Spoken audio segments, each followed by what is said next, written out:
Half yearly exam आ चुके हैं। तो अगर फिजिक्स की तैयारी शुरू नहीं की है ना, तो इस वीडियो से जो आपके सामने आने जा रहा है, आप अपनी तैयारी शुरू कर सकते हैं। सबसे पहला यूनिट जिसको हम करने जा रहे हैं, और उस यूनिट का पहला chapter, that is electric charges and field. इसमें हमारे पास इलेक्ट्रिक चार्ज के बारे में आएगा और इलेक्ट्रिक फील्ड के बारे में आएगा। इलेक्ट्रिक फील्ड अलग अलग चार्ज का या अलग अलग चार्ज कॉन्फ़िगरेशन का कैसे होता है, सारी डिटेल इसमें आएगी। हम हर एक कॉन्सेप्ट इसके अंदर कवर करेंगे। तो सबसे पहले इसमें हमारे पास आता है कूलम्ब्स लॉ। आपको अगर दो चार्जेस के बीच में फोर्स कैलकुलेट करना है तो उसके लिए यहां से फॉर्मूला बनता है। ये एज इट इज अपने आपके एग्जाम में नहीं आता, लेकिन न्यूमेरिकल पॉइंट ऑफ व्यू से आपने इसको अपने दिमाग में रखना है। इसके ऊपर न्यूमेरिकल तकरीबन आ जाता है। तो यहाँ पे जो फॉर्मूला बनता है, जो दो चार्जेस है, जब वो दोनों एक दूसरे के ऊपर फोर्स अप्लाई करते हैं, एक दूसरे को अट्रैक्ट करेंगे या रिपेल करेंगे, उनके बीच में जो फोर्स होता है उसका जो फॉर्मूला होता है, that is F equals to k Q1 Q2 upon are square. जब आपको ये फॉर्मूला न्यूमेरिकली अप्लाई करना, थोड़ा याद रखें, जो चार्जेस हैं उसका मैग्नीट्यूड लेना है आपको। यहाँ जो चार्जेस आपको गिवन होंगे उनका मैग्नीट्यूड लेना है, तब आप इस फॉर्मूला को न्यूमेरिकल के अंदर अप्लाई करेंगे। जो मैग्नीट्यूड है, सपोज एक चार्ज प्लस में है, एक चार्ज माइनस में है, तो आपने जो माइनस वाला चार्ज है उसका आपने मैग्नीट्यूड लेना है, मतलब उसको प्लस में ही लेना है। ये जरूर है कि जब आपको फोर्सेस इस तरह से कैलकुलेट करने होते हैं तो उनकी डायरेक्शन याद रखनी है कि दो चार्जेस एक दूसरे को रिपेल करेंगे या दो चार्जेस एक दूसरे को अट्रैक्ट करेंगे, क्योंकि फोर्स एक वेक्टर क्वांटिटी है, तो वो डायरेक्शन आपको वहां पे लेनी है। लेकिन जब आपको उस फोर्स की वैल्यू निकालनी है, उसका उसका उसका कह लो मैग्नीट्यूड निकालना है, वैल्यू निकालनी है, तो उसके लिए आपको चार्जेस का मैग्नीट्यूड लेना ही होगा। तो फॉर्मूला हमारे पास ये हो गया, के कांस्टेंट है और इसकी वैल्यू जो न्यूमेरिकली आपको अप्लाई करनी होती है 1/4 9 इंटू 10⁹ होती है। आफ्टर दैट ये जो एप्सिलॉन होता है, that is permittivity of free space. ठीक है, इसकी वैल्यू 8.85 इंटू 10⁻12 होती है। हालांकि एग्जाम का जो जो आपका क्वेश्चन पेपर होता है, उसका जो फर्स्ट पेज होता है ना, उसके ऊपर ये सारे जो कांस्टेंट होते हैं इनकी वैल्यू गिवन होती है। ठीक है जी। उसके बाद सम टाइम आपको एग्जाम के अंदर Coulomb's law in vector form आ जाता है, या न्यूमेरिकल्स के अंदर भी, क्वेश्चंस के अंदर भी कूलम्स लॉ आपको वेक्टर फॉर्म में लिखना होता है। तो आपको इसमें 11th का कॉन्सेप्ट याद रखना है कि कोई भी वेक्टर क्वांटिटी जब आपको मैग्नीट्यूड फॉर्म में दी हो तो उसको वेक्टर में कन्वर्ट करने के लिए यूनिट वेक्टर से मल्टीप्लाई किया जाता है। यहाँ पे भी ऐसे किया। ये जो गिवन है इस समय, दिस इज द मैग्नीट्यूड के Q1 Q2 upon are square. जब इसको मैंने वेक्टर में कन्वर्ट करना है, जैसे ये वेक्टर लिखा हुआ है, जब इसको वेक्टर में कन्वर्ट करना है तो मैंने इसको यूनिट वेक्टर से मल्टीप्लाई कर दिया है। ठीक है, मतलब मैग्नीट्यूड जो है वो सिंपल ही आ जाएगा आपके पास, F equals to k Q1 Q2 upon are square. लेकिन जब इसको वेक्टर में कन्वर्ट करना है तो फिर इसको हमने यूनिट वेक्टर से मल्टीप्लाई कर देना है। ठीक है जी। और ये जरूर है, the Coulomb's law in vector form obeys Newton's third law of motion. ये एग्जाम के अंदर पूछा गया एक दो बार कि Coulomb's law Newton's third law of motion को ओबे करता है या नहीं करता, या कूलम्स लॉ जो है वो कौन सी न्यूटन्स लॉ ऑफ मोशन को जो है वो ओबे करता है। ठीक है, तो Newton's third law of motion को ये ओबे करता है, अच्छी तरह से याद रखना है आपको। आफ्टर दैट ये अगर आपके पास दो चार्जेस हैं, वो वैक्यूम में रखे हैं और आप उन दोनों चार्जेस को उठा के किसी मीडियम रख देते हैं, तो मीडियम में रखने के बाद, मीडियम का मतलब एयर की बजाय आपने वाटर में रख दिया, किसी ऑयल में रख दिया, किसी और मीडियम में रख दिया, तो मीडियम में रखने के बाद उन चार्जेस के बीच में जो फोर्स होगा वो किस तरह से चेंज होता है, उसके लिए ये फॉर्मूला आपके पास है। F note is the charge, sorry, F naught is the force between two charges in vacuum and F is the force between two charges in medium। दोनों की जो रेशियो होती है दैट इज इक्वल टू के dielectric constant होता है जो medium की प्रॉपर्टी होती है, और एप्सिलॉन अभी इसको बोल देते हैं, epsilon r is the relative electric permittivity. Relative electric permittivity जो होती है that is the ratio of epsilon and epsilon nought. Epsilon is the permittivity of the medium, जिस मीडियम में आपने दोनों चार्जेस को रखा। Epsilon nought permittivity of vacuum, तो उन दोनों की जो रेशियो होती है उसको एप्सिलॉन आर भी लिया जाता है। एग्जाम के अंदर ये टर्म्स यूज होती हैं, इनको ना दिमाग में रखना है, पर ये नहीं है कि ये इनके बारे में काफी ज्यादा पूछा जाएगा आपको, बट ये यूज होती है। आफ्टर दैट अब जब हम चार्जेस के बीच में फोर्स कैलकुलेट कर रहे हैं तो सम टाइम एक या दो या तीन चार्जेस के साथ जो भी आपके पास चार्ज कॉन्फ़िगरेशन है उसकी जगह आपको चार्ज डेंसिटी या चार्ज डिस्ट्रीब्यूशन से रिलेटेड जो है वो क्वेश्चन भी आ सकता है, क्योंकि जब एक दो इस तरह से जो चार्जेस पड़े होते हैं ना, ये पॉइंट चार्जेस होते हैं, लेकिन सम टाइम हमको ये आ जाता है कि चार्ज डिस्ट्रीब्यूशन है किसी फॉर्म में। तो तीन तरह का डिस्ट्रीब्यूशन होता है चार्ज, जैसे 11th क्लास में हमने ये पढ़ा है कि मास तीन तरह का डिस्ट्रीब्यूशन होता है, लेंथ के ऊपर, एरिया के ऊपर और वॉल्यूम के ऊपर, तीन तरह का डिस्ट्रीब्यूशन होता है। वैसे चार्ज डिस्ट्रीब्यूशन भी तीन तरह का होता है, लीनियर चार्ज और सरफेस चार्ज, और तीसरा होता है volume charge. Linear charge density, linear charge distribution में यूज होती है, lambda equals to charge upon length q by l. Surface charge density surface charge distribution में यूज होती है, क्यू बाई एस या क्यू बाई ए भी ले सके, इसको सिग्मा से नोट किया जाता है, चार्ज अपॉन एरिया। और तीसरा है density is equal to charge upon volume. ठीक है, यहां तक भी हम इसको मतलब इसको भी यूज किया जा सकता है किसी अलग फॉर्म में जब आपके पास इसको पूछा जाए तो। उसके बाद इलेक्ट्रिक फील्ड का बेसिक फॉर्मूला पहले था फोर्स, जिसको हम यूज करते हैं दो चार्जेस के बिटवीन फोर्स को कैलकुलेट करने के लिए।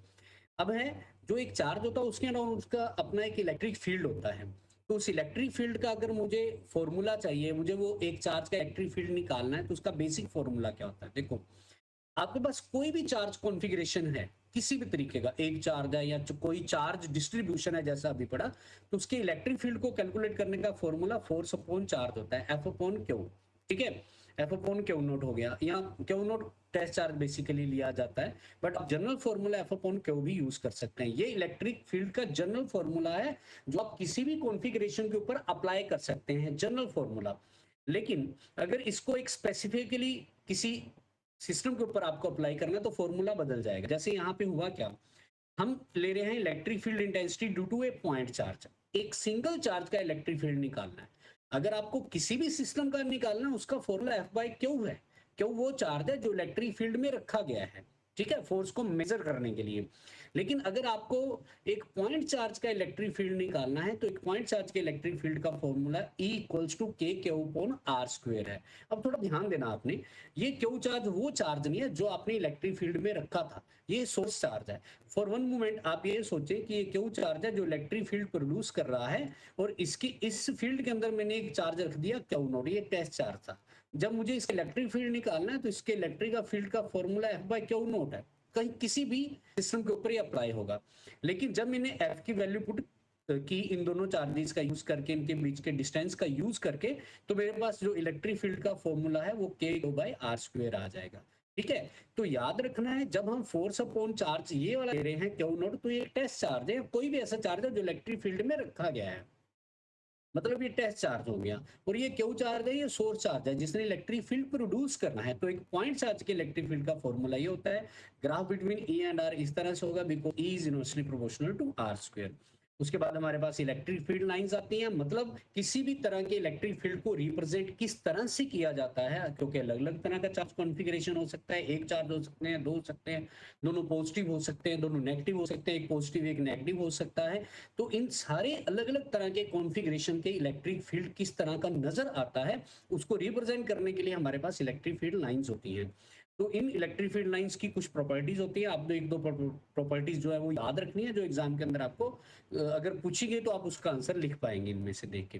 ठीक है, तो they start from positive charge and at negative charge, मतलब एक पॉजिटिव चार्ज का फील्ड आउटवर्ड होता है। हाँ, ये जरूर याद रखना, जब न्यूमेरिकल्स कैलकुलेशन होती है तो ये लाइन जो भी मैं पढ़ रहा हूँ, they start from positive charge and and at negative charge, ये बहुत इंपॉर्टेंट है कि एक पॉजिटिव चार्ज का फील्ड आउटवर्ड जाएगा, एक नेगेटिव चार्ज का फील्ड जो है वो इनवर्ड जाएगा, ये याद रखना है। ठीक है, कोई भी दो प्रॉपर्टीज, एक दो प्रॉपर्टीज आप याद रख सकते हैं।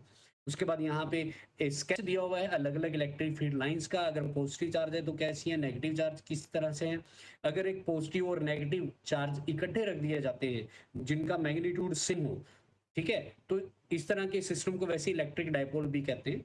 तो अगर इस तरह का सिस्टम बन जाता है, एक पॉजिटिव एक नेगेटिव है और उसकी मुझे इलेक्ट्रिक फील्ड लाइंस ड्रॉ करनी है, तो ये वाली होती हैं, एग्जाम के अंदर पूछी जाती हैं। इस बार भी जो फाइनल एग्जाम आता 2026 में, उसके अंदर ये आया था। मतलब यहाँ पे आपको इलेक्ट्रिक डायपोल का इलेक्ट्रिक फील्ड पूछा गया था, साथ में जो हमारा सेकंड चैप्टर उससे उसमें इक्विपोटेंशियल सरफेसेस आते हैं तो उनके बारे में पूछा गया था, ड्रॉ करना आया था एग्जाम के अंदर, 1 मार्क का था ये। तो ये जो इनके स्केच हैं अलग अलग चार्ज कॉन्फ़िगरेशन के, आपने अच्छी तरह से याद रखने हैं किस तरह से ये ड्रॉ होते हैं। ठीक है जी। तो इसमें ये सारे आ जाएंगे हमारे पास, हर एक तरह का ये चार्ज कॉन्फ़िगरेशन आ जाएगा। उसके बाद इलेक्ट्रिक डायपोल रिलेटेड स्टडी आती है। इलेक्ट्रिक डायपोल मैंने अभी बोला था, two equal and opposite charges है जो एक पर्टिकुलर डिस्टेंस पे एक दूसरे से सेपरेट रखे गए हैं। तो यहाँ पे एक माइनस क्यू चार्ज, एक प्लस क्यू चार्ज, इनके बीच में डिस्टेंस 2a हो गया। एक क्वांटिटी जो आपको याद रखनी है और आगे जाके यूज होगी, this is electric dipole movement. ये इलेक्ट्रिक डायपोल की स्ट्रेंथ को रिप्रेजेंट करता है। इसका फॉर्मूला Q इंटू 2a होता है, मतलब magnitude of either charge into distance between two charges. ये फॉर्मूला याद रखें। ये वेक्टर क्वांटिटी होती है, डायरेक्शन माइनस क्यू से प्लस क्यू। इलेक्ट्रिक फील्ड की डायरेक्शन प्लस क्यू से माइनस क्यू की तरफ होती है, जो इलेक्ट्रिक फील्ड होता है ई की डायरेक्शन, लेकिन डायपोल मूवमेंट की डायरेक्शन माइनस क्यू से प्लस क्यू। उसके बाद यहाँ पे अब हमने इलेक्ट्रिक डायपोल से रिलेटेड 2 टॉपिक करने हैं, कह लो 3 टॉपिक हैं बेसिकली, और बहुत ज्यादा इंपॉर्टेंट है। एग्जाम के अंदर इनमें से एक डेरिवेशन तकरीबन आने के चांस है। हाँ, ये डिपेंड करेगा किस सेट में आता है, क्योंकि आपको पता है कि एक सेट नहीं होता, 5 या 6 सेट होते हैं। एक सेट के अंदर 3 set A, set 1, set 2 and set 3 होते हैं। मतलब अलग अलग रीजन का पेपर अलग अलग होता है, तो किस रीजन में क्या है it is impossible to predict, but still हम तो ये लेके चलेंगे कि ये इंपॉर्टेंट है, तो हमें इसको पढ़ना है। तो electric field density at a point on axial line of electric dipole. Electric dipole की एक्सियल लाइन के ऊपर इलेक्ट्रिक फील्ड फाइंड करना है। मेन चीज जो आपको याद रखनी है, फॉर्मूला जो एक पॉइंट चार्ज के इलेक्ट्रिक फील्ड का वो अप्लाई करना है। एक सिंगल चार्ज के इलेक्ट्रिक फील्ड का फॉर्मूला के क्यू बाय आर स्क्वायर होता है। आर उस पॉइंट का डिस्टेंस होता है जहां पे आप फील्ड कैलकुलेट कर रहे हैं। यहाँ पे मैंने एक पॉइंट पी लिया है जिसका डिस्टेंस डायपोल का जो सिस्टम है उसके सेंटर से आर है, लेकिन मुझे डिस्टेंस माइनस क्यू से चाहिए और एक प्लस क्यू से चाहिए। तो माइनस क्यू से डिस्टेंस यहाँ से यहाँ तक ये आ जाएगा, which is r plus A square, और प्लस क्यू से जो डिस्टेंस है वो हमारे पास आर माइनस ए हो जाएगा। बस ये 2 फील्ड जो हैं ये पी पॉइंट पे कंट्रीब्यूशन दे रहे हैं। आपको इन दोनों फील्ड का रिजल्टेंट निकालना है, क्योंकि एक माइनस के चार्ज का फील्ड है, एक प्लस के चार्ज का फील्ड है।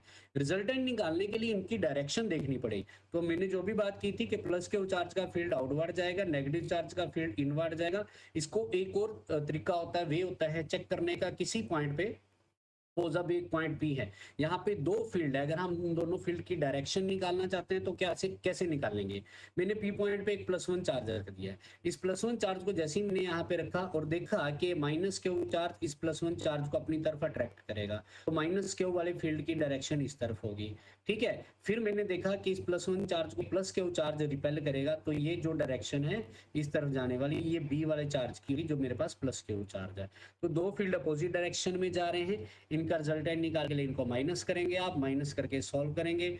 एक आप P यूज करेंगे क्यू इंटू 2a, तो आपके पास जो है फॉर्मूला ये बन जाएगा इस तरह से। ठीक है, और उसके बाद ये जो डायपोल होते हैं अपने आप में शॉर्ट होते हैं, क्योंकि माइनस के और प्लस के चार्ज एक दूसरे से अट्रैक्टिव होकर पास आ जाते हैं। तो अगर डायपोल शॉर्ट है तो ये हमारे पास रिजल्टेंट ये बन जाएगा, ई की आर के साथ वेरिएशन इस तरह से आ जाएगी। ठीक है, उसके बाद ये at the centre of dipole एक बार पूछा गया कितना इलेक्ट्रिक फील्ड होता है, तो उसकी यहाँ पे कैलकुलेशन आ जाएगी ये वाली। After that electric field intensity on equatorial line of electric dipole. अब इलेक्ट्रिक डायपोल एक तरफ माइनस क्यू चार्ज, एक तरफ प्लस क्यू चार्ज है, तो इसकी इक्विटोरियल लाइन ये है हमारे पास। अब यहाँ पे जब फील्ड निकालेंगे तो यहाँ पे फील्ड निकालने के लिए हमें वही फॉर्मूला लगाना है, के क्यू बाय आर स्क्वायर। 4 से उस पॉइंट का डिस्टेंस आर होता, वहां पे आर था लेकिन यहाँ पे कुछ और होगा, हमें वो डिस्टेंस चाहिए 4 से उस पॉइंट का डिस्टेंस जहां पे हम फील्ड निकाल रहे हैं। तो चार्ज माइनस क्यू है, इससे पी पॉइंट का डिस्टेंस ये पाइथागोरस थ्योरम लग जाएगी, तो हमारे पास रूट आर स्क्वायर प्लस ए स्क्वायर हो जाएगा, और बी से भी यहाँ पे आ जाएगा। अब उसके बाद बी और ए, ये दो जो यहाँ पे ए और बी 2 पॉइंट है, इन पे 2 चार्जेस रखे हुए हैं, यहाँ पे माइनस क्यू चार्ज है, यहाँ प्लस क्यू चार्ज है। तो माइनस क्यू चार्ज का फील्ड इस तरफ जाता है, प्लस क्यू चार्ज का फील्ड इस तरफ जा रहा है। इन दोनों का जो रिजल्ट है वो निकाला जाएगा, लेकिन ये ना तो सेम डायरेक्शन में है, ना ही अपोजिट डायरेक्शन में है, ना ही डायरेक्ट मैं यहाँ पे पैरेललोग्राम लॉ लगा सकता हूँ, क्योंकि पैरेललोग्राम लॉ अगर मुझे 2 वेक्टर की कैलकुलेशन में लगाना हो तो उसके लिए उनके बीच का एंगल चाहिए होता है। ठीक है ना जी।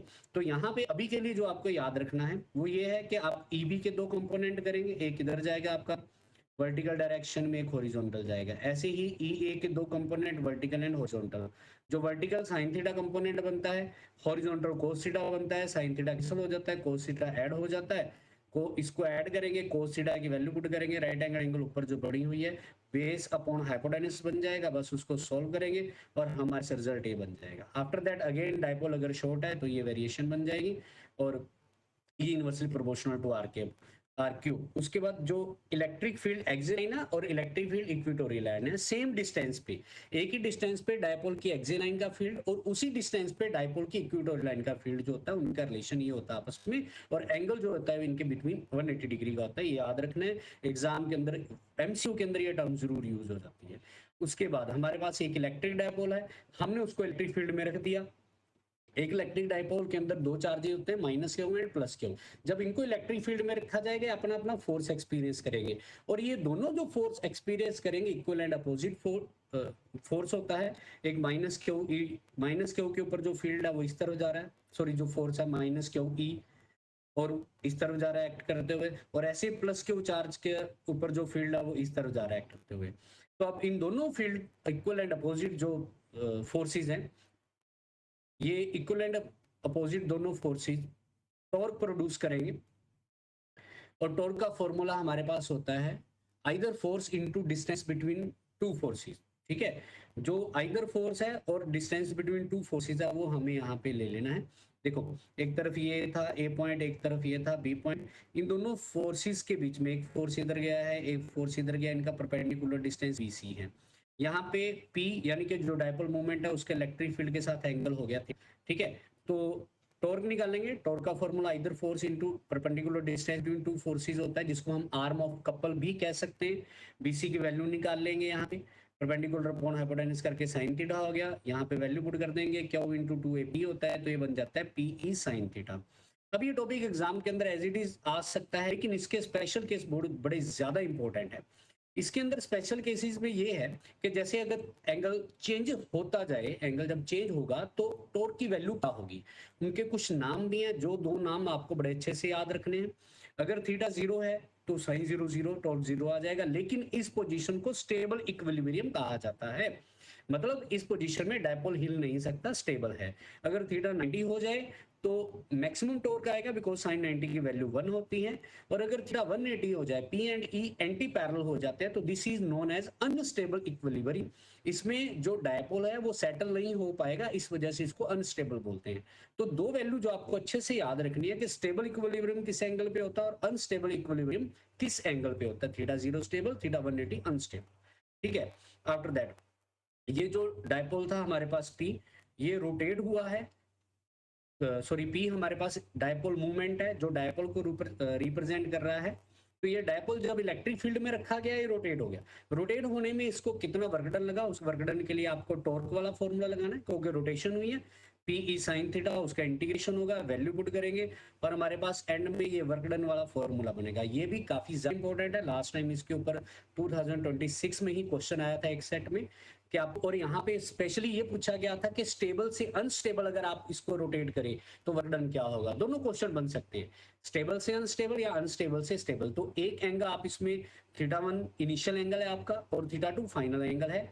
P इलेक्ट्रिक डायपोल मूवमेंट को रिप्रेजेंट करता है, Q इंटू 2A, और E जो है वो इलेक्ट्रिक फील्ड को रिप्रेजेंट करता है। ठीक है, वर्क डन भी कहा जा सकता है और इसको पोटेंशियल एनर्जी भी कहा जा सकता है, क्योंकि इसमें ना कॉन्फ़िगरेशन चेंज हुआ है। इस पोटेंशियल एनर्जी में कॉन्फ़िगरेशन चेंज हुआ है, जिस पर्टिकुलर एंगल पे आपने पहले डायपोल को रखा था उसका एंगल चेंज हो गया। तो जब कॉन्फ़िगरेशन चेंज होता है तो वो भी एक पोटेंशियल एनर्जी होती है, और क्योंकि यहाँ पे चार्जेस है तो ये एक इलेक्ट्रोस्टैटिक पोटेंशियल एनर्जी होगी। ठीक है, तो ये आपको याद रखना है। फॉर्मूला इसका यूजेबल है न्यूमेरिकल के अंदर, कैसे यूज होता है मैंने आपको बता दिया है। ठीक है, अनस्टेबल से स्टेबल में, स्टेबल से अनस्टेबल, या कोई भी एंगल वट आपको दिए जा सकते हैं। ठीक है, उसके बाद इलेक्ट्रिक फ्लक्स।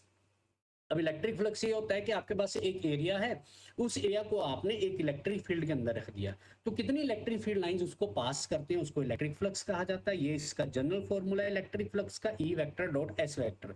ये एक स्केलर क्वांटिटी होती है, S इसमें एरिया वेक्टर है जो एरिया को रिप्रेजेंट करेगा, और कैपिटल E इसमें इलेक्ट्रिक फील्ड है। अब एक चीज आपको बड़े अच्छे से यहाँ याद रखनी है, वो ये है कि एरिया यहाँ पे एक स्केलर क्वांटिटी होती है, लेकिन यहाँ पे इसको वेक्टर लिया जाता है।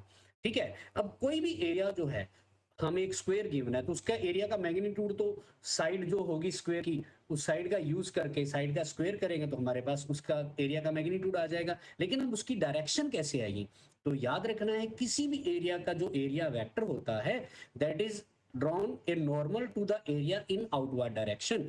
किसी भी एरिया का एरिया वेक्टर निकालने के लिए उसके ऊपर नॉर्मल यानी कि परपेंडिकुलर ड्रॉ करो इन आउटवर्ड डायरेक्शन में, वो एरिया वेक्टर को रिप्रेजेंट करेगा, मतलब सिर्फ एरिया वेक्टर की डायरेक्शन को रिप्रेजेंट करेगा। That is why it is a unit vector. इस वजह से एन कैप आया है, क्योंकि इसने सिर्फ डायरेक्शन बतानी है। मैग्नीट्यूड कैसे निकलेगा मैंने आपको बता दिया। जो भी एरिया होगा, स्क्वायर है तो पाई आर स्क्वायर बन जाएगा, सॉरी अगर स्क्वायर सर्कल है तो पाई आर स्क्वायर बन जाएगा, अगर स्क्वायर है तो साइड का स्क्वायर हो जाएगा, या कोई और एरिया पे तो उसके हिसाब से उसका एरिया निकल आएगा। लेकिन डायरेक्शन जरूर याद रखनी है, कैसे निकलेगी, एन कैप से। ठीक है जी। उसके बाद गोजीस थ्योरम, इसकी डेफिनेशन आपको याद रखनी है, डेरिवेशन इसके एग्जाम में नहीं आती है और सिलेबस में भी नहीं है। अब देखो, जो इलेक्ट्रिक फ्लक्स का जनरल फॉर्मूला था that is E vector dot S vector, लेकिन गोजी थ्योरम के अकॉर्डिंग एक नया आइडिया आया कि अगर इलेक्ट्रिक फ्लक्स आपको निकालना है तो अगर कोई क्लोज सरफेस आपके पास है, उसने कोई चार्ज एनक्लोज किया हुआ है, तो उस क्लोज सरफेस का जो इलेक्ट्रिक फ्लक्स होगा that will be Q by epsilon naught. ये है electric flux according to Gauss's theorem. General formula electric flux का E vector dot S vector, electric field और एरिया वेक्टर का डॉट प्रोडक्ट। ठीक है जी। और गॉसी थ्योरम के अकॉर्डिंग यह है कि जो इलेक्ट्रिक फ्लक्स है वो सिर्फ चार्ज एनक्लोज के ऊपर डिपेंड करता है, शेप और साइज के ऊपर डिपेंड नहीं करता, याद रखना। ठीक है जी। उसके बाद एप्लीकेशन गॉसी थ्योरम भी की आएंगी। अभी हम 3 एप्लीकेशन करेंगे और ये बहुत ज्यादा इंपॉर्टेंट है, एग्जाम के अंदर इनके भी आने के चांसेस हैं। पहले है हमारे पास एक लीनियर चार्ज डिस्ट्रीब्यूशन, अभी हमने बात की थी चार्ज डिस्ट्रीब्यूशन की, इसके ऊपर पॉजिटिव चार्ज डिस्ट्रीब्यूशन है। आप इसका इलेक्ट्रिक फील्ड निकालेंगे by using Gauss's theorem. Gauss's theorem electric flux बताएगा, लेकिन निकालेंगे उसका यूज करके इलेक्ट्रिक फ्लक्स। तो आपको क्या करना है, इसके अराउंड एक क्लोज सरफेस लेना है, तो एक सिलेंड्रिकल क्लोज सरफेस ले लिया। ठीक है। अब जब इसका सिलेंड्रिकल सरफेस का इलेक्ट्रिक फ्लक्स निकालेंगे जनरल फॉर्मूला से, तो ई डॉट डी एस या ई डॉट एस होगा। ठीक है। डीएस में क्यों कह रहा हूं, क्योंकि पहले इसके अलग अलग छोटे छोटे स्मॉल एरिया लिए जाएंगे, फिर उसका इंटीग्रेशन करके हम रिजल्ट निकालेंगे। तो एक जो सिलेंड्रिकल सरफेस होता है उसके 3 एरिया होते हैं। 3 एरिया कैसे, एक होता है उसका सरफेस एरिया, और एक जो ऊपर वाला एंड कह लो, मतलब दोनों एंड का जो एरिया होता है वो दोनों एरिया भी होते हैं। तुमने पढ़ा हुआ है एक सिलेंडर का टोटल सरफेस एरिया और curved surface area. Curved surface area होता है सिर्फ सरफेस वाला, जो टोटल सरफेस एरिया होता है उसमें एंड पॉइंट का एरिया भी इंक्लूड किया जाता है। तो यहाँ पे ना हमने हर एक एरिया का फ्लक्स जो है वो निकालना है। तो इस वाले को ds1 लेट कर लिया, जो सरफेस के ऊपर है उसको ds2 लेट कर लिया, और जो नीचे वाला एंड पॉइंट है उसको ds3 लेट कर लिया। ठीक है। इलेक्ट्रिक फील्ड की डायरेक्शन ये होगी। अब आपको मेनली ये देखना है कि ये इलेक्ट्रिक फील्ड अपने जो अलग अलग एरिया है उनके साथ कितना एंगल बना रहा है। तो ई का एंगल इस एन कैप के साथ, मतलब ds1 वाले एन कैप के साथ 90 डिग्री हो जाएगा, ds2 वाले के साथ 0 हो जाएगा, ds3 के साथ भी ई वेक्टर का एंगल 90 डिग्री हो जाएगा। ठीक है ना। देखो ds1 ds2 और ds3 के जो एरिया वेक्टर है वो एंड कैप से ही आ रहे हैं, जैसे अभी हमने बात की थी। ठीक है। तो कुछ 90 हो गए, वो खत्म हो गए, 0 वाले को ले लेंगे, वो सरफेस है। और कर्व्ड सरफेस एरिया का फॉर्मूला 2 पाई आर एच होता है, एच की जगह एल आ गया। Gauss theorem Q by epsilon, दोनों को आपने कंपेयर करना है, ये इलेक्ट्रिक फील्ड आ जाएगा। ठीक है। याद ये रखा कि इसमें क्यू बाय एल को मैंने लैम्डा लिखा है, which is our linear charge density. ये फॉर्मूला अच्छे से याद रखे। E inversely proportional to r है, आर के इनवर्सली प्रोपोर्शनल इसकी वेरिएशन है हमारे पास। उसके बाद electric field intensity due to uniformly charge spherical shell hollow sphere, also it is conducting sphere.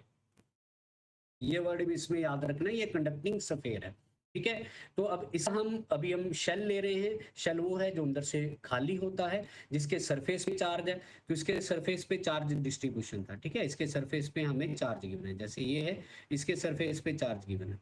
अब इसकी जो इलेक्ट्रिक फील्ड है कहाँ कहाँ कितनी होगी, उसके लिए 3 केसेस हैं।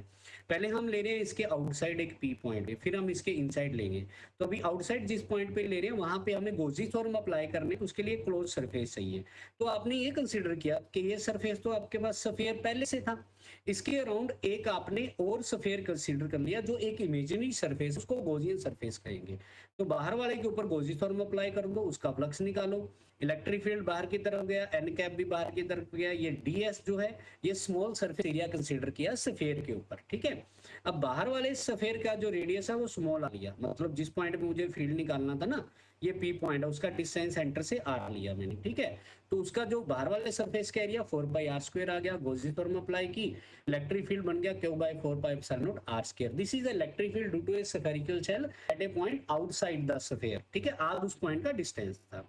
ठीक है, उसके बाद सेंटर पे कह लो इनसाइड ले लेते हैं। अब ये सफेयर था मेन, अब जहां पे फील्ड निकालना वो पॉइंट पी था, वो इसके अंदर ले लिया मैंने, सपोज यहाँ पे अंदर कंसीडर कर लिया, और वहां पे मैंने फिर एक छोटा सफेयर कंसीडर कर लिया है ये वाला, और जो वो सफेयर हम कंसीडर कर रहे हैं, चाहे बाहर कंसीडर कर रहे हैं चाहे अंदर, उसका रेडियस हम स्मॉल आर ले रहे हैं।